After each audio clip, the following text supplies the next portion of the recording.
নমস্কার, আমি রীতি চলে এসেছি আবার একটা নতুন ছোট গল্প আপনাদেরকে শোনাতে। আজকে আমি আপনাদের পাঠ করে শোনাবো শ্রী আশুতোষ মুখোপাধ্যায়ের একটি ছোট গল্প দাম্পত্য। ঘুম থেকে উঠতে একটু বেলাই হয় রমেন বাবুর। খাটুনির জীবনে এইটুকুই বিলাসিতা। আজ চোখ মেলে তাকিয়েই তার মনে হলো কোথায় যেন এই সকালটার একটু ব্যতিক্রম অনুভব করছেন। বিছানায় শুয়েই চারিদিক তাকালেন। সামনের ছোট টেবিলে ট্রেতে বেডটি পট আর পেয়ালা। গত 5 মাসের মধ্যে তিনি বেডটি খেয়েছেন মনে পড়ে না। তার আগে অবশ্য ঘুম চোখে এক পেয়ালা চা কোনো রকমে গলাধকরণ করে আবার শুয়ে পড়তেন। চোখ মেলে ভালো করে তাকাতেনও না। সুমিত্রার তাগিদে উঠছি করে মাথার ওপরের পাখার হাওয়ায় চা কিছুটা ঠান্ডা হলেও 2 চুমুকে পেয়ালা শেষ করে আবার শুয়ে পড়তেন। চা সমস্ত দিনে রমেন চৌধুরী অনেকবার খান, কিন্তু এই 7 সকালে সুমিত্রা তাকে চা গেলানোটা বিরক্তিকর লাগতো। না খেলে সেও যেন কালচারের হানি। রমেন বাবু অবশ্য কখনো এই নিয়ে আপত্তি করেনি। আজ থেকে 22 বছর আগে সুমিত্রা এই বাড়িতে পা দিয়ে যা কিছু করেছেন তার সবকিছুই তখন রমেনবাবু অম্লান বদনে মেনে নিয়েছেন। তাই পরে আর আপত্তির কোনো প্রশ্নই ওঠেনি। কিন্তু 5 মাস বাদে রঘু বেটা ভুল করে আবার চায়ের ট্রে রেখে গেছে বোধহয়। পরক্ষণে নিজের গায়ের পাতলা চাদরটার দিকে চোখ গেল। ভোরের দিকে এখন সামান্য ঠান্ডা ঠান্ডা পড়ে, তার মধ্যে মাথার ওপর পুরো দমে পাখা ঘোরে। ভোররাতে বেশ শীত করছিল রমেনবাবুর, মনে আছে। কিন্তু ঘুম চোখে পায়ের তলার চাদরটা আর খুঁজে পাননি তিনি। রঘুটা সেদিন চাদর দিতে ভুলেছে ভেবে কুঁকড়ে শুয়েছিলেন আবার, কিন্তু এখন নিজের পা থেকে মাথা পর্যন্ত চাদরে ঢাকা দেখছেন। ঘুমের মধ্যে আবার কখন উঠে চাদর হাতড়ে পেয়েছেন এবং গায়ে দিয়েছেন তা তিনি মনে করতে পারছেন না। আরো অবাক সামনের খোলা দরজার দিকে চোখ পড়তে। রঘু ভুল করে না হয় বেডটি রেখে গেল, কিন্তু দরজা দুটো খোলা রেখে গেল। তাছাড়া তার ঘুমের মধ্যেই দরজায় পাট ভাঙা নতুন পর্দা লাগিয়ে দিল কে? ওই রকম মুগবঙ্গের পর্দাগুলো সব সুমিত্রা নিয়েই গেছে বলে ধরে নিয়েছিলেন, কারণ গত 5 মাসের মধ্যে মাত্র একবার এই ঘরের পর্দা বদলানো হয়েছে মনে পড়ছে। তাও রঘু নিজের পছন্দ মতো ভারী একটা নীল পর্দা এনে লাগিয়েছিল। গত 3 মাস ধরে সেই পর্দাই ঝুলছিল। কি ভেবে বালিশের ওপর দিয়ে মাথা উঁচিয়ে পিছনের জানলা দুটোর দিকে তাকালেন রমেনবাবু।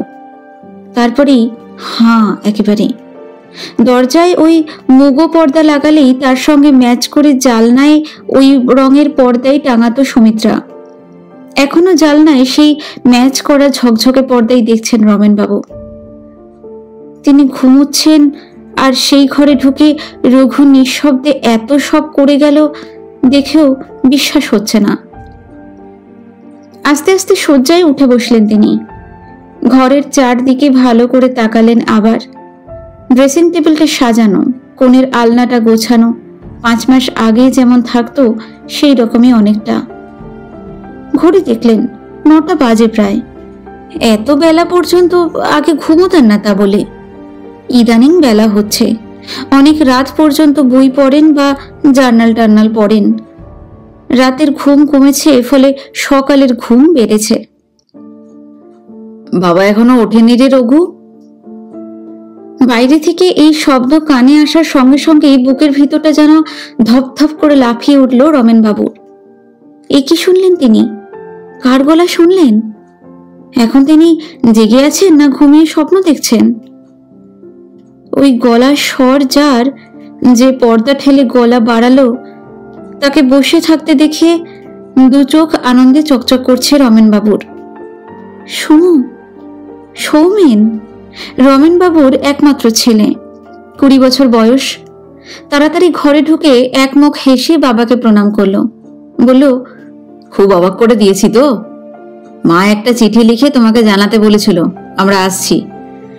আমি বলেছি না, যাচ্ছি যখন তখন না জানিয়েই যাব, বাবাকে অবাক করে দেব। ছেলেকে 2 হাতে জড়িয়ে ধরলেন রমেনবাবু, বুকে চেপে ধরলেন। তারপর কি যে হয়ে গেল নিজেও অপ্রস্তুত।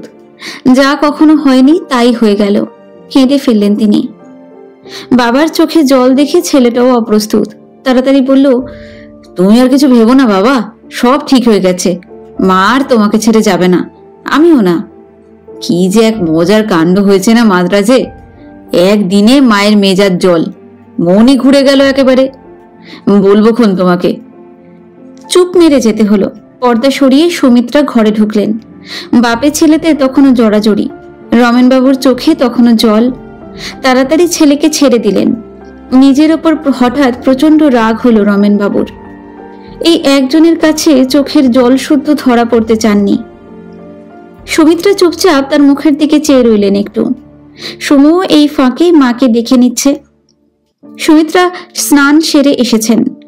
ভেজা চুল, ফর্সা মুখে ফোঁটা ফোঁটা জলের দাগ। আয়নার দিকে চলে গেলেন। রয়ার খুলে চিরুনি বার করলেন। 5 মাস বাদে দেখা হবার পরে ঘরের তিনজনেই একেবারে চুপ মেরে গেল অস্বস্তিতে। ছেলে একবার মাকে দেখে নিয়ে অনেকটা বেপরোয়ার মতো বলে ফেলল, তোমাকে প্রথমে একটা সুখবর দিয়ে রাখি বাবা, এবার থেকে আমি তোমার সঙ্গে কন্ট্রাক্টরির কাজে লেগে যাব। তোমার কাছেই হাতে কলমে কাজ শিখব। এই কথা শুনে রমেনবাবু যেন ফাঁ পড়ে পড়লেন। তাড়াতাড়ি বললেন, না না, ওইসব তোকে করতে হবে না। সুমিত্রা মোটা চিরুনি দিয়ে মাথা আঁচড়াচ্ছিলেন। অনেক চুল, সেই চুলে চিরুনি শুদ্ধ হাত থেমে গেল। সামান্য মুখ ফিরিয়ে তার দিকে তাকালেন। রমেনবাবু ছেলেকে বললেন, মা যা বলবেন তাই করবি।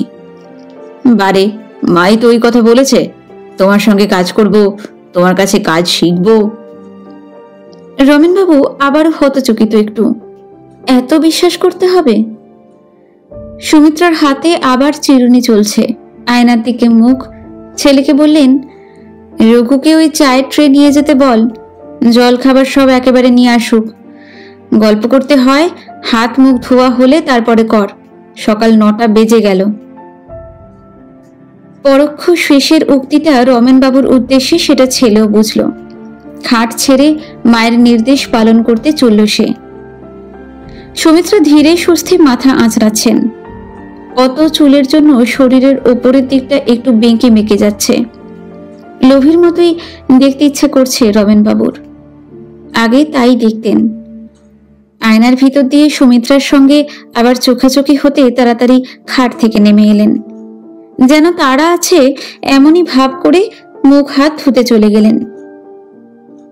হঠাৎ যে কি হলো বা হতে পারে তা মাথায় ঢুকছে না। এই ছেলেকে অর্থাৎ সৌমেনকে নিয়েই মর্মান্তিক বিচ্ছেদ সুমিত্রার সঙ্গে। এবারে কোর্টে নিষ্পত্তি হওয়ার কথা। শ্বশুরের শেষ করা চিঠিতে এইরকম আভাসই পেয়েছিলেন তিনি। আর গোঁ ধরে সেই অবাঞ্ছিত পরিণামের অপেক্ষাতে ছিলেন। তার মধ্যে ছেলে নিয়ে সুমিত্রা হঠাৎ ফিরে আসবে, এ তিনি ভাববেন কি করে? শুধু তাই নয়, সমু বাপের কাছে কাজ শিখবে, বাপের সঙ্গে কাজ করবে। সুমিত্রাই নাকি এ কথা বলেছে। এই কানে শুনলেও সত্যি বিশ্বাস করেন কি করে? তোয়ালেতে মুখ মুছে আবার ঘরে ফিরলেন রমেনবাবু। মাথা আঁচড়ানো শেষ করে সুমিত্রা মনোযোগ দিয়ে কপালে সিঁদুরের লাল শিখা দিচ্ছে দেখলেন রমেনবাবু। রঘু চা আর সকালের খাবার রেখে গেছে। আয়নায় আবার চোখাচোখি হতে রমেনবাবু মুখ ফিরিয়ে পর থেকে পেয়ালায় চা ঢালতে লাগলেন। আগে টোস্ট আর পোচ খাও, তারপর চা ঢালবে। আগে যে মেজাজে কথা বলতো সুমিত্রা, তার খুব একটা রকমফের হয়নি। হাব ভাব আচরণও বদলায়নি। তবু এর মধ্যে কোথায় যেন একটু ভিন্ন স্বাদ পাচ্ছেন রমেন চৌধুরী। টোস্ট আর ডিমের পোচ টেনে নিলেন। সুমিত্রার সামনে এগিয়ে এলেন। তার দিকে চেয়ে রমেনবাবু হাসতে চেষ্টা করলেন একটু। আজ অনেককাল বাদে টোস্ট আর পোচের থেকে হঠাৎ এই মুখখানা ঢের বেশি লোভনীয় লাগলো তার। কিন্তু ধরা পড়ার ভয়ে বেশি তাকাতেও পারছেন না। এই 5 মাসে চেহারার তো বেশ উন্নতি হয়েছে দেখছি। সুমিত্রার গলায় একটু শ্লেষের আভাস আছে কি নেই ঠিক ধরতে পারলেন না। সহজ হবার চেষ্টায় একটু হাসলেন রমেনবাবু। কেন, খারাপ দেখছো? রঘু বলল সকালে 3-4 পেয়ালা চা ছাড়া আর কিছু খেতে না, রাতেও 2টোর আগে ঘরের আলো নিভত না। শরীর খারাপ হবে না তো কি ভালো হবে? রঘু বেটা এইভাবে তাকে ডুবিয়েছে, কিন্তু চেষ্টা করেও তিনি রঘুর উপর রাগ করতে পারলেন না, কারণ সুমিত্রার সেই চিরাচরিত কর্তৃত্ব আর ব্যক্তিত্বের ফাটল দিয়ে আজ তিনি ভিন্ন রকমের কিছু দেখতে পাচ্ছেন। জিজ্ঞাসা করলেন, তুমি কেমন ছিলে? কেমন ছিলাম? 5 মাসের মধ্যে একটা চিঠি লিখে তো খবর নিতে পারতে, নাকি ভেবেছিলে দূর হয়েছে ভালোই হয়েছে? জবাবে রমেন চৌধুরী বলতে পারতেন তিনি চিঠি লেখার জন্য প্রস্তুত হবার আগেই শ্বশুরের 2-2খানা কড়া চিঠি পেয়েছেন। একটাতেই তার উপদেশ ছিল নিজে এসে মেয়ের কাছে মাপ চেয়ে তাকে যেন ঘরে ফিরিয়ে নিয়ে যাওয়ার চেষ্টা করা হয়। মাস দেড়েক প্রতীক্ষার পরে শ্বশুর দ্বিতীয় চিঠিতে লিখেছিলেন তিনি এবং সুমিত্রা দুজনেই ডিভোর্স স্যুট ফাইল করার কথা ভাবছেন। আশা করা হচ্ছে এই নিয়ে সে অর্থাৎ রমেন চৌধুরী বেশি তিক্ততা সৃষ্টির চেষ্টা করবে না এবং সৌমেনের ভবিষ্যতের যথাযথ ব্যবস্থাও তার বাবা বিনা জোর জুলুমেই করবেন। এই দ্বিতীয় চিঠির জবাব রমেন চৌধুরী শ্বশুরকে দিয়েছিলেন। লিখেছিলেন, সৌমেন সাবালক, সে ইচ্ছে করলে তার বাবার কাছে থাকতে পারে, ইচ্ছে করলে মায়ের কাছেও থাকতে পারে। আইনগতভাবে তার প্রতি আর কোনো দায়িত্ব রমেনবাবুর নেই। তবে ছেলে যদি তার বাবার কাছে থাকা সাব্যস্ত করে তার ভবিষ্যৎ চিন্তাও তিনিই করবেন। এইসব কথা মনে এলেও আজকের এই অপ্রত্যাশিত পরিস্থিতিতে তা বলা যায় না। টোস্ট চিবুতে চিবুতে সুমিত্রার মুখের দিকে চেয়ে একটু ঠাট্টাই করলেন রমেনবাবু।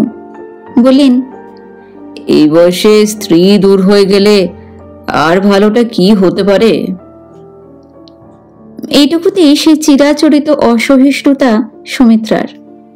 থাক, পয়সার গরম হলে 60 বছর বয়সটাকেও তোমরা খুব একটা বয়স ভাবো না, বুঝলে?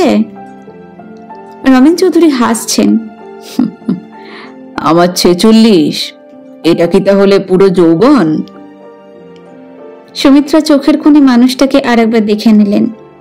সকালে যখন পাখার হাওয়ায় কুঁকড়ে অঘরে ঘুমোচ্ছিল তখনও দাঁড়িয়ে দাঁড়িয়ে দেখেছেন।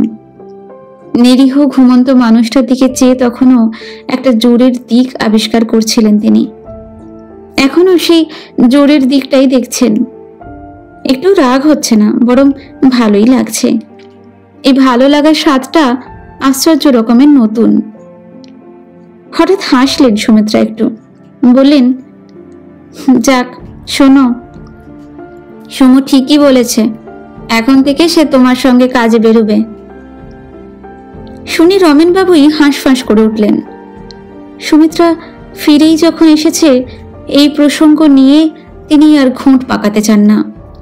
তাড়াতাড়ি বাধা দিয়ে বললেন, না না, ও তুমি যা চাও তাই হবে। সমু চার্টার্ড অ্যাকাউন্টেন্সি পড়ুক, দেখে শুনে ভালো একটা ফার্মে ভর্তি হয়ে যাক, তারপর টাকা খরচ করলে গাইড করার লোকও ঠিক পাওয়া যাবে। সুমিত্রার চোখ দুটো এমনিতেই বড়, মুখের দিকে স্থির তাকিয়ে থাকলে আরো বড় দেখায়। তেমনি চেয়ে রইলেন কয়েক পলক। বললেন, কিন্তু আমি এখন আর তো চাই না, যা চাই তাই তোমাকে বললাম। কাল থেকেই ও তোমার সঙ্গে কাজে বেরোবে। উঠে চলে গেলেন। রমেনবাবুর ভ্যাবাচেকা খাওয়া মুখ। না, সুমিত্রার এই রকম পরিবর্তনের জন্য তিনি কোনো ঠাকুর দেবতার দৌড়ে ধর্ণা দেননি। তবু এই কি করে সম্ভব হলো ভেবে পাচ্ছেন না। সুমিত্রা যে রাগ করে নিজের ইচ্ছে অনিচ্ছে বাতিল করে এইভাবে ফিরে এসে আত্মসমর্পণ করলো, রমেনবাবুর সেই রকমও মনে হচ্ছে না। তার নিজের ইচ্ছেটাই সব, সে কোনো রকম আপোষের ধার ধারে না। অথচ এই সমু আর সমুর ভবিষ্যৎ নিয়েই 5 মাস আগের সেই চরম ব্যাপার। অবশ্য এর আগেও স্বামী স্ত্রীতে অনেক ঝগড়া হয়েছে, আর সুমিত্রা রাগ করে বাপের বাড়ি চলে গেছে। ঝগড়া বলতে যে গোছের বাগবিতণ্ডা বা বচসা বোঝায় তা নয়। সেভাবে কথা কাটাকাটি করতে সুমিত্রার রুচিতে বাঁধে। আর রমেনবাবুও সবসময় কটকট করার মানুষ নন। যতক্ষণ সম্ভব সহ্য করেন আর চুপচাপ দেখে যান বা শুনে যান। তারপর নিতান্ত অসহ্য হলে দুমদাম 2-5 কথা বলে বসেন। সুমিত্রা তখন এমনভাবে চেয়ে থাকেন যে তার সামনে কোনো ভদ্রলোক দাঁড়িয়ে না ইতর্জন, তাই যেন সন্দেহ। তাই দেখে রমেনবাবুর মেজাজ এক এক সময় দ্বিগুণ বিগ্রত, তখন মাত্রা জ্ঞান ছাড়িয়েই যেত। ওই রকম অশালীনতার একটাই জবাব, সুমিত্রার বাপের বাড়ি প্রস্থান। এরপর রমেনবাবু প্রথমে ছেলেকে পাঠাতেন, তারপরে টেলিফোনে যোগাযোগের চেষ্টা করতেন, শেষে মুখ কাঁচুমাচু করে নিজেই শ্বশুরবাড়ির দিকে পা বাড়াতেন। শ্বশুরবাড়ির লোকেরা সর্বদাই তাদের মেয়ের পক্ষে। শাশুড়ি ঠাড়ে ঠোড়ে কিছু মন্তব্য করেন, শ্বশুর গম্ভীর মুখে 2-1টা জ্ঞানের কথা শুনিয়েছেন। বড় শালা বা শালার বউও 2-1টা বিদ্রুপাত্মক কথা শোনাতেও ছাড়েন না। তখনও ভিতরে ভিতরে ফুঁসতে থাকেন রমেনবাবু, কিন্তু তখন তার কানে তুলো পিঠে কুলো। তবু নিজে গেলেই যে সুমিত্রাকে আনা যেত এমন নয়, তবে তাতে কাজ হতো। রাগের মাত্রা অনুযায়ী 1 দিন বা 2 দিন বা 5 দিন বাদে সুমিত্রা ফিরে আসতেন। রমেনবাবুর মতো ঠান্ডা মানুষের হঠাৎ হঠাৎ ধৈর্যের বাঁধ কেন ভাঙে সুমিত্রা সেটা কখনো বোঝেননি বা বুঝতে চেষ্টা করেননি। তার কারণ রমেন চৌধুরী মানে এক সাধারণ কন্ট্রাক্টরের জীবনে তিনি দয়া করে পদার্পণ করেছেন এবং নিজের মর্যাদা অনুযায়ী সেখানে নিরঙ্কুশ আধিপত্য বিস্তার করে চলেছেন। সুমিত্রার বাবা এক মস্ত ইঞ্জিনিয়ারিং ফার্মের ম্যানেজিং ডিরেক্টর এবং 4 আনার মালিক। বড় ব্যবস্থা, তেমনি চালচলন। আর রমেনবাবুর বাবা ছিলেন ওভারসিয়ার। নিজের উদ্যমে কন্ট্রাক্টরের ব্যবসা ফেঁদে বসেছিলেন তিনি। বিশ্বস্ত মানুষ। সুমিত্রার বাবা তাকে পছন্দ করতেন, অনেক কাজও দিতেন। বিএ পাশ করে রমেনবাবু আর চাকরির চেষ্টায় না গিয়ে বাপের ব্যবসায় লেগে গিয়েছিলেন। আর নিজের সততা আর পরিশ্রমের ফলে অল্পদিনের মধ্যে তিনিও সুমিত্রার বাবার সুনজরে এসে গিয়েছিলেন। বছর 2-2.5 মধ্যে রমেনবাবুর বাবা মারা গেলেন। আর সত্যি কথা বলতে কি, সুমিত্রার বাবা তখন ওই উদ্যোগী ছেলেটা অর্থাৎ রমেনবাবুর প্রতি একটু বেশি উদার হয়েছিলেন। কর্মঠ বুদ্ধিমান ছেলে, কাছে ডেকে তাকে সান্ত্বনা দিয়েছিলেন। কাজও আগের থেকে আরো বেশি দিয়েছেন ক্রমশ, আর তার ফলাফল দেখে খুশি হয়েছেন।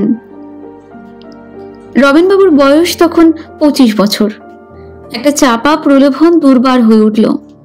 কাণ্ডজ্ঞান খুইয়ে একেবারে মুখ থুবড়ে পড়লেন, অর্থাৎ ম্যানেজিং ডিরেক্টরের একমাত্র মেয়ে সুমিত্রাকে একখানা চিঠি লিখে বসলেন। তার 4 বছর আগে থেকে এই বাড়িতে আনাগোনা। ওই মেয়েকে অনেকবার দেখেছেন।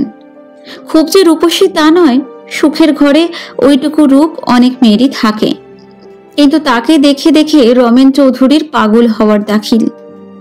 সুমিত্রা তখন সবে 19, কলেজে পড়ছেন। তার দাদা বিলেতে, সেখানে তিনি ইঞ্জিনিয়ারিং পড়ছেন। ভাবতে গেলে ওই লোভ আকাশের চাঁদের দিকে হাত বাড়ানোর সামিল। কোনো যুক্তির দিকে না গিয়ে দীর্ঘদিনের একটা যন্ত্রণার অবসান করে দেবার সংকল্পে মরিয়া হয়ে উঠেছিলেন তিনি। চিঠিতে 4 বছরের স্বপ্ন আর সেই দুঃসহ যন্ত্রণার কথাই লিখেছিলেন। আর লিখেছিলেন যদি এতটুকু আশা পান তাহলে মৃত্যুপণ করেও তিনি সুমিত্রার যোগ্য হয়ে উঠতে চেষ্টা করবেন। স্বাস্থ্যবান, সুঠাম এবং সুশ্রী লোকটাকে চোখের কোণ দিয়ে সুমিত্রাও বহুবারই দেখেছেন। ওরকম করে দেখা আর নিজেকে যাচাই করার বয়স সেটা, কিন্তু ওই দেখা পর্যন্তই। বাবার আশ্রিতজনের প্রতি এতটুকু দুর্বল চিন্তার প্রশ্রয় ছিল না। তাই চিঠি পেয়ে সুমিত্রা প্রথমে স্তম্ভিত। এই দুঃসাহস ছাড়া আর কি? চিঠিটা বাবাকে দেখিয়ে একটা হেস্তনেস্ত করে ফেলার ইচ্ছে, কিন্তু লোকটার মুখখানা মনে পড়তেই তখনকার মতো ইচ্ছেটা বাতিল করলেন। কেন যেন একটা গুরুতর শাস্তি মাথায় চাপিয়ে দিতে ইচ্ছে করল না। দরকার হলে ধৃষ্টতার জবাব নিজেই দিতে পারবেন। তাছাড়া বাবাকে যখন খুশি বলা যেতে পারে। সেই বিকেলেই লোকটা দেখা পেলেন। তার খানিক আগেই বাবা বেরিয়েছেন। দূর থেকে তাকে দেখে সুমিত্রা ভুরু কোঁচকালেন। তারপর হনহন করে সামনে এসে দাঁড়ালেন। কাকে দরকার, বাবাকে না আমাকে? উনি তো একটু আগে বেরিয়ে গেলেন দেখলাম। আমতা আমতা জবাব। ঘুরিয়ে বলা হলো তাকেই দরকার। সুমিত্রার গলার স্বর এবারে ঝাঁঝালো। চিঠির জবাব চাই? পেলে নিশ্চিন্ত হতাম। তাহলে একটু অপেক্ষা করতে হবে। বাবা ফিরলেই চিঠি তার হাতে যাবে, তিনিই জবাব দেবেন। রমেন চৌধুরী চুপচাপ মুখের দিকে চেয়ে রইলেন কয়েক পলক। ভীত চাউনি নয়, বিমর্ষ হয়ে বললেন, তাতে আর লাভ কি? চিঠি পড়ে তিনি গলা ধাক্কা দেবেন, আর তুমি না চাইলে আমি বরাবরের মতো চলে যাব। তোমার কাছ থেকে এইটুকু সম্মান অন্তত দুষ্প্রাপ্য ভাবিনি। তুমি, তোমার? সত্যিকারের ঝলসেই উঠেছিলেন সুমিত্রা। বিব্রত মুখে রমেন চৌধুরী বলেছিলেন, খুব অন্যায় হয়েছে। নিজের মনে তুমি তুমি করে 4 বছর এত কথা বলেছি যে ওটা আপনি মুখ দিয়ে বেরিয়ে গেছে। এই কথা শুনে, ওই মুখ দেখে কেন যেন সুমিত্রা সেই রকম জোরের সঙ্গে রাগ করে উঠতে পারেননি। তবু তার গলায় ব্যঙ্গ ঝরেছে। নিজেও তুমি করেই বলেছেন, তাহলে তুমি আশা করছো জবাবটা আমি দিয়ে তোমাকে সম্মানিত করব? হ্যাঁ। আর জবাব পেলে তুমি নিজে থেকেই বাবাকে ছেড়ে চলে যাবে? তা না গেলে নিজের আত্মসম্মানে লাগবে। আর সেই জবাবটা যদি অত হৃদয় বিদারক না হয়, তাহলে বাবার অনুগ্রহের থেকে আমার যোগ্য হতে চেষ্টা করবে। সুমিত্রার গলার স্বর একটু নরম নয়। তার অনুগ্রহ ছাড়াই চেষ্টা করব। রমেন চৌধুরীর শান্ত জবাব। সুমিত্রা এবার একটু মজাই লাগলো। বেশ, বাবার অনুগ্রহ ছাড়া যোগ্য হতে পারলে আমার আপত্তি নেই, কিন্তু তাতে কত বছর লাগবে?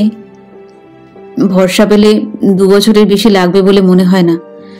আমার বাবার একটা জমি কেনাই ছিল। 2 বছরের মধ্যে সেখানে তোমার পছন্দ মতো একটা বাড়ি তুলতে পারলে, যোগ্যতার পরীক্ষায় তোমার যদি 5 নম্বর দিতে আপত্তি না হয়, তাহলে গড়গড় করে আরো বড় পরীক্ষায় উতরে যাওয়া কঠিন হবে না। প্রস্তাবে বৈচিত্র্য ছিল। মানুষটার জোরের দিক যাচাই করার লোভও হয়েছিল। সুমিত্রা কথা দিয়েছিলেন 2 বছর অপেক্ষা করবেন। শ্বশুরবাড়ির আদব কায়দার সঙ্গে কোনো দিনও নিজেকে মেলানো সম্ভব হয়নি রমেন চৌধুরীর। এইরকম অসম বিয়েতে সুমিত্রার বাবা মায়ের এবং বিলেত ফেরত ইঞ্জিনিয়ার দাদার একটুও সায় ছিল না। কিন্তু আদব কায়দা ভুলে কালচার্ড মেয়ের সিদ্ধান্ত সরাসরি কেউ বাতিল করে দেননি। সুমিত্রা বিজয়ীর গলায় মালা যেমন দিয়েছিলেন, সেই সঙ্গে বাপের বাড়ির আভিজাত্যের ছটাও তেমনি পুরোপুরি সঙ্গে করে নিয়ে এসেছিলেন। এদিক থেকে স্বামীটিকে উপযুক্ত করে তোলা যেন একটা বড় দায়িত্ব তার। গোড়ায় গোড়ায় মজাই পেতেন রমেনবাবু। পরে সন্তর্পণে শ্বশুরবাড়ির সংস্রব এড়িয়ে চলতে চেষ্টা করতেন। নিরলস প্রবল কর্মী পুরুষ তিনি, কিন্তু শ্বশুরবাড়ির অন্য সকলের কথা বাদ দিয়ে সুমিত্রারও এজন্যে তার প্রতি বিশেষ শ্রদ্ধা আছে বলে মনে হতো না। সুমিত্রার যা কিছু পরামর্শ সব তার বাবা মা দাদার সঙ্গে। রমেনবাবু সহজে কিছু বলতেন না, আর যদি কখনো কিছু বলেন সুমিত্রার সঙ্গে সঙ্গে টেনে ধরতেন, তুমি যা বোঝো না তা নিয়ে মাথা ঘামিও না। এই থেকেই বিরোধের সূচনা ক্রমশ। বছর না ঘুরতেই কোলে ছেলে এলো। সুমিত্রার চোখে এও যেন মেহনতি মানুষের বিবেচনার অভাব। সাফ জানিয়ে দিয়েছেন, আর ছেলেপুলে নয়। এই লোকের প্রতি নির্ভর করতে না পেরে নিজেই তিনি সাবধান হয়েছেন। আর এই এক ছেলে সমূহ বড় হতে থাকলো তার মায়ের আর মামা বাড়ির হেফাজতে থেকে।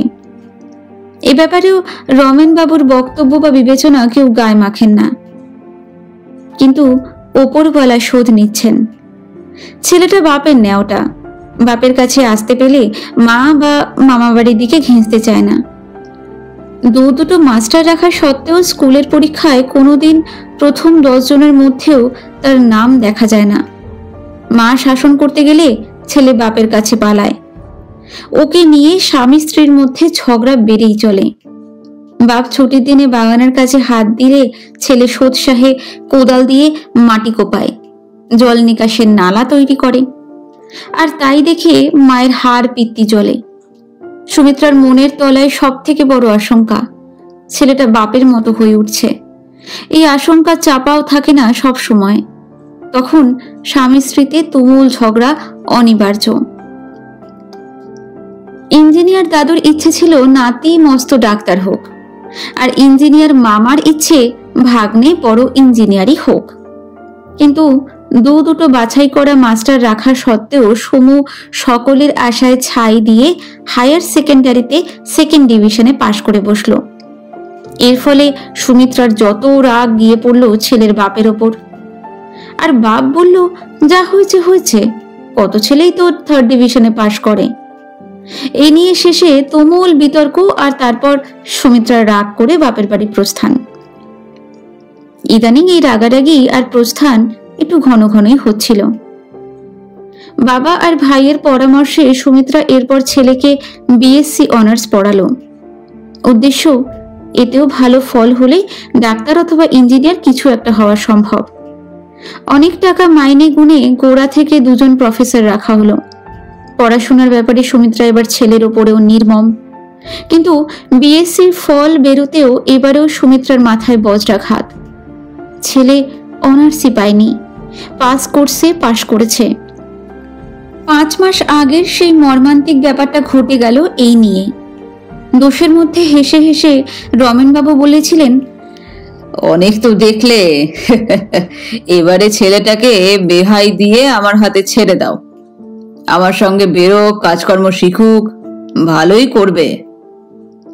শুনেই তেলে বেগুনে জ্বলে উঠলেন সুমিত্রা। ওর ভবিষ্যৎ নিয়ে কেউ তোমাকে মাথা ঘামাতে বলেনি। তুমি কুলি মজুর ঠ্যাঙাচ্ছ, ঠ্যাঙাও। রমেনবাবুও সশ্লেষে বলে উঠেছেন, আমাকেও তুমি একটু বড় গোছের কুলি মজুরি ভাবো জানি, আর ঠিকই জানো আমার ছেলে ওই কুলি মজুরের কাজটাই ভালো পারবে। আর তাতে লজ্জারও কিছু নেই, সেটা মগজে একটু বুদ্ধি থাকলে এতদিনে বুঝতে। তোমার বাবা আর দাদা শুনলাম এবারে সুমুকে চার্টার্ড অ্যাকাউন্টেন্সি পড়তে বলেছে, আর তুমিও তাই শুনে নাচছ। কিন্তু আমার কাছে শুনে রাখো, তাতে ভস্যে ঘি ঢালা হবে, আর কিছু হবে না। সুমিত্রার খড়খড়ে দু চোখ তার মুখের ওপর স্থির খানিকক্ষণ। অভদ্রের মতো চেঁচিও না, সুমুর ব্যাপারে কেউ তোমার পরামর্শ চায়নি। রমেনবাবু আরো উগ্র, কেন কেউ চায়নি? কেন তুমি চাওনি? তোমার সে যোগ্যতা আছে ভাবি না। সেটা ভাবতে হলে নিজেরও কিছু যোগ্যতা থাকা দরকার। ভাববে কি করে? রক্ত জল করা টাকা মুঠো মুঠো খরচা করতে পেলে তোমার মতো কালচারের ছটা সকলেই দেখাতে পারে, বুঝলে? আবারও বলছি, ছোট লোকের মতো চেঁচিও না। এই কালচারের পিছনেই হাত জোর করে ছুটেছিলে একদিন। রাগে মুখ সাদা সুমিত্রার। ছোট লোক শুনে মাথায় রক্ত উঠল রমেনবাবুর। আমি সত্যিকারের গাধা বলেই এমন ভুল করেছিলাম, এখন সেটা হাড়ে হাড়ে বুঝতে পারছি। খাটের বাজু ধরে নিজেকে সামলাতে চেষ্টা করলেন সুমিত্রা। এখন সেটা হাড়ে হাড়ে বুঝতে পারছো? স্বামীকে ছোট লোক বলার পরে বুঝতে পারা উচিত নয় ভাবছো? ঠিক আছে, বুঝতে যখন পেরেছো, আমার ব্যবস্থা আমি এখন করব। ছেলে সিএ পড়বে কি পড়বে না? পড়বে না, পড়বে না। রমেনবাবু এতকালে সব আক্রোশ উজাড় করে দিতে চাইলেন। আমার মতো ছোট লোকের ছেলে আমার মতো ছোট লোকই হবে। তোমার বাবা মাকে গিয়ে বলো তাদের ঘরের নাতি নাতনিকে একখানা করে হিরে জহরাত বানাতে। আমার ছেলের দিকে তাকাতে হবে না। সুমিত্রা শেষবারের মতোই যেন দেখে নিলেন তাকে। তারপর বললেন, তোমার ছেলেও তাহলে আর তোমার ছেলে থাকবে না। ছেলেকে নিয়ে সুমিত্রা বাপের বাড়ি চলে গেলেন। সুমুর যাবার ইচ্ছে থাকুক আর না থাকুক, মার অবাধ্য হবার সাহস নেই। এবারের যাওয়াটা অন্যবারের যাওয়ার মতো নয়, রমেনবাবু সেটা অনুভব করেও চুপ একেবারে। তার গো চেপে গেছে। শ্বশুরের প্রথম চিঠি পেয়ে আরো তেঁতে উঠেছিলেন। মেয়ের কাছে তাকে মাপ চাইতে বলা হয়েছে। দ্বিতীয় চিঠিতে ডিভোর্সের হুমকি। সে চিঠির জবাব রমেনবাবু দিয়েছেন, আর তারপর থেকে শেষ ফয়সালার জন্যই প্রস্তুত হতে চেষ্টা করছেন। কিন্তু বুকের ভেতরটা খালি খালি লাগে। তার তার ফলে নরম হবার বদলে নিজের ওপরই ক্রুদ্ধ হয়ে ওঠেন তিনি। 5 মাস বাদে এই সকালে আচমকা পট পরিবর্তন। ছেলেকে নিয়ে সুমিত্রা নিজে থেকে ফিরে এসেছেন। শুধু তাই নয়, ছেলের প্রতি মায়ের নির্দেশ, এবার থেকে সে বাপের সঙ্গে বেরোবে, তার কাছে কাজ শিখবে। রঘুর সঙ্গে সুমিত্রাও রান্নায় হাত লাগিয়েছেন আজ। সেই ফাঁকে সমুকে আবার ডাকলেন কাছে রমেনবাবু। চুপি চুপি জিজ্ঞাসা করলেন, কি ব্যাপার রে, তোর মায়ের হঠাৎ এরকম মত বদলালো কেন? শুনে ছেলে প্রথমে হাসতে লাগলো, তারপর বলল, মা আমাকে কিছু বলেননি, কিন্তু আমি জানি কেন বদলালো। কেন? রমেনবাবু আরো উদ্গ্রীব। চাপা আনন্দে সমু এবারে যে চিত্রটি তার সামনে তুলে ধরল, রমেনবাবুর মুখে আর কথা সরে না। দোকান ভরে শোনার মতোই বটে। মায়ের মেজাজ খারাপ। সমুর দাদু তাই সকলকে নিয়ে মাদ্রাজে বেড়াতে গিয়েছিলেন। সেখান থেকে ফিরে এসে ধীরে সুস্থে ডিভোর্সের মামলার ব্যবস্থা করার কথা। সমুর মামাও দাদুর দিকে। মাদ্রাজে মস্ত সফট ড্রিঙ্কসের রেস্তোরাঁ আছে। সকালে সেটাকে শেঠজির ঠান্ডা ঘর বলে। বিরাট ব্যাপার। বড় বড় লোকেরা গাড়ি হাঁকিয়ে আসে সেখানে। বিকেল 5টা থেকে রাত 10টা পর্যন্ত জমজমাট ব্যাপার। দেশি বিলিতি যাবতীয় কোল্ড ড্রিঙ্কসের বিশাল এয়ার কন্ডিশন রেস্তোরাঁ। কত পেয়ারা আর বয় খাটছে ঠিক নেই। সমুরা দল বেঁধে সেই কোল্ড ড্রিঙ্কসের রেস্তোরাঁয় 3-4 দিন গেছে। হান্ডি ঘরের মালিক আধবয়সী শেঠজিকে মার্সিডিজ গাড়ি থেকে নামতেও দেখেছে। কিন্তু সমুরা তার ওপর মনে মনে খুশি নয় তেমন। গদিতে বসে সেন দৃষ্টি মেলে সকলের কাজে তৎপরতা দেখেন। খদ্দেরকে খুশি করার ব্যাপারে বয় বা বেয়ারাদের এতটুকু ত্রুটি দেখলে তাকে কাছে ডেকে চাপা গলায় বেশ করে ধমকে দেন। এদের মধ্যে একটি বয় সকলের দৃষ্টি কেড়েছিল। বছর 13-14 বয়স, ফুটফুটে গায়ের রং, ভারী মিষ্টি চেহারা, এক মাথা কোঁকড়া চুল, ডাগর চোখ। ছেলেটা যেন সারাক্ষণ উৎসাহ আর উদ্দীপনায় ফুটছে। খদ্দের দেখলেই ছুটে যাচ্ছে, ছাপা মেনু কার্ড সামনে রেখে যাচ্ছে। খদ্দের জিজ্ঞাসা করলে কোন ড্রিঙ্কসের কি বৈশিষ্ট্য গড়গড় করে বলে যাচ্ছে। প্রথম দিন কি নেবে সমুরা ঠিক করে উঠতে পারছিল না বলে ছেলেটা মিষ্টি গলায় সুমিত্রাকে বলল, চকলেট দেওয়া ক্রিম মিল্কশেক নিন ম্যাডাম, আমি বলছি ভালো লাগবে। চার্ট দেখে সুমিত্রা জিজ্ঞাসা করলেন, প্লেন পাইনঅ্যাপেল মিল্কশেকের থেকে দাম বেশি কেন? সোৎসাহে ছেলেটা বোঝালো কেন দাম বেশি। একটা ইলেকট্রিকে তৈরি হয়, অন্যটা হাতের কাজ। এতে রিস্ক বেশি, মেহনত বেশি। গড়গড় করে আরও কত কি বলে গেল তার ঠিক নেই। সমস্ত রেস্তোরাঁয় ওই একটা ছেলে যেন ফুলের মতো মিষ্টি সৌরভ ছড়িয়ে বেড়াচ্ছে। সকলেই তাকে ডাকে, সকলেই তার সঙ্গে কথা বলতে চায়। ফলে ছেলেটার ছোটাছুটির বিরাম নেই। এমন সুন্দর ছেলেটা যেন এই কাজে নিজেকে উৎসর্গ করেছে। সমুর মামি আবার একটু আধটু গল্প টল্প লেখেন। তার ধারণা বড় দুঃখের জীবন নিশ্চয় ছেলেটার। ভদ্রঘরের ছেলে যে তাতে কোনো সন্দেহ নেই। অভাবের দায়ে হয়তো অসুস্থ বাপ মা এই বয়সের এমন ছেলেকে এমন কাজে ঠেলে দিয়েছে। সেদিন রাত 10:30টায় সমুরা সকলে মিলে সেই ঠান্ডি ঘরে গেছিল। খদ্দেরের ভিড় তখন বেশ হালকা। এবারে দোকান বন্ধ হবার কথা। তাদের দেখে সে ছেলেটা ছুটে এলো। এই কদিন তার সঙ্গে বেশ ভাব হয়ে গেছে, কিন্তু গল্প করার সময় ছেলেটা পায় না। ছেলেটা তখন দস্তুর মতো ক্লান্ত, কপালে বিন্দু বিন্দু ঘাম, তবু মুখে হাসি। তাকে দেখে সুমিত্রার বাবা মা, দাদা বৌদি সকলের মায়া হলো। আর রাগ হলো দোকানের মালিক ওই শেঠজির ওপর। দোকান বন্ধের আগে গদিতে বসে তখন কাঁড়ি কাঁড়ি টাকা গুনছে। এদের রক্ত জল করা পরিশ্রমে 16 আনা ওই লোকটাই শুষে নিচ্ছে। এরা হয়তো দুবেলা ভালো করে খেতেও পায় না, আর ওই নিষ্ঠুর মালিক মার্সিডিজ হাঁকিয়ে বেড়াচ্ছে। ছেলেটার নাম শঙ্কর। সেই রাত্রে সুমিত্রা তাকে 1 গ্লাস কোল্ড ড্রিঙ্কস খাওয়াতে চেষ্টা করলেন, কিন্তু ছেলেটা একবার দূরের মালিকের দিকে চেয়ে হাসি মুখে মাথা নাড়ল, অর্থাৎ এখন খাবে না। পাছে ছেলেটার কাজের ক্ষতি হয়, সেজন্য কেউ আর তাকে পিড়াপিড়ি করল না। কাজের ক্ষতি হলেই তো ওই অকরুণ মালিকের কাছে বকুনি খাবে। সুমিত্রা জিজ্ঞাসা করলেন, আজও তুমি সেই বিকেল 5:30টায় এসেছো? না, আমি 5টায় আসি। আধ ঘন্টা আগে এসে সব দেখে শুনে নিতে হয়। সুমিত্রা জিজ্ঞাসা করলেন, সকাল থেকে 5টা পর্যন্ত কি করো? সকালে বাড়িতে পড়ি, তারপর স্কুলে যাই, তারপর বিকালে খেয়ে দিয়ে দোকানে আসি। রোজ? রোজ। বাড়িতে তোমার কে আছেন? সবাই আছে। বাবা মা? ছেলেটা মাথা নাড়ল, অর্থাৎ আছে। তারপর মিষ্টি হেসে বলল, আমার ভাই বোন দুটো ছোট তো, তাই মা আর দোকানে আসতে পারে না। তারপর সকলকে হতবাক করে দিয়ে অদূরে গদিতে বসা দোকানের মালিকের শেঠজিকে দেখিয়ে বলল, ওই তো আমার বাবা। দোকান বন্ধ হলে বাবার সঙ্গে আমি বাড়ি ফিরি। তারপর লজ্জা লজ্জা মুখ করে বলল, বাবা বুড়ো হয়ে গেলে আমাকেই তো এত বড় দোকানখানা চালাতে হবে, তাই রোজ বিকেলে বাবা আমাকে সঙ্গে করে নিয়ে আসে, আর সেই রাতে একেবারে দোকান বন্ধ করে একসঙ্গে বাড়ি যাই। আমার খুব ভালো লাগে। আর বাবা যখন নিজে কড়া খদ্দের সেজে টেবিলে বসে আমাকে সার্ভ করতে বলে আর গম্ভীর মুখে মিথ্যে মিথ্যে দোষ বার করতে থাকে, তখন কি মজা লাগে না? আমার কিন্তু তখনও হাসার উপায় নেই। সত্যিকারের খদ্দেরের মতোই তাকে বুঝিয়ে ঠান্ডা করতে হয়।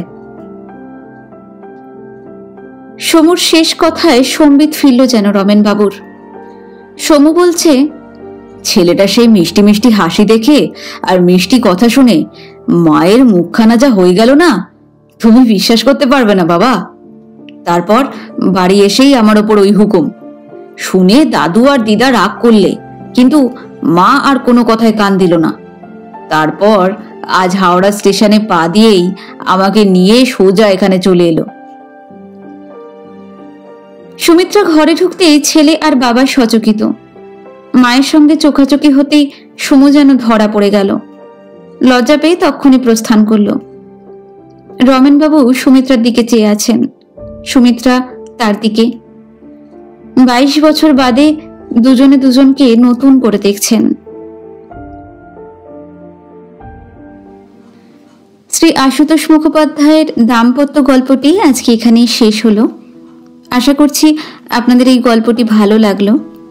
ভালো লাগলে অবশ্যই আমাকে কমেন্ট করে জানাবেন।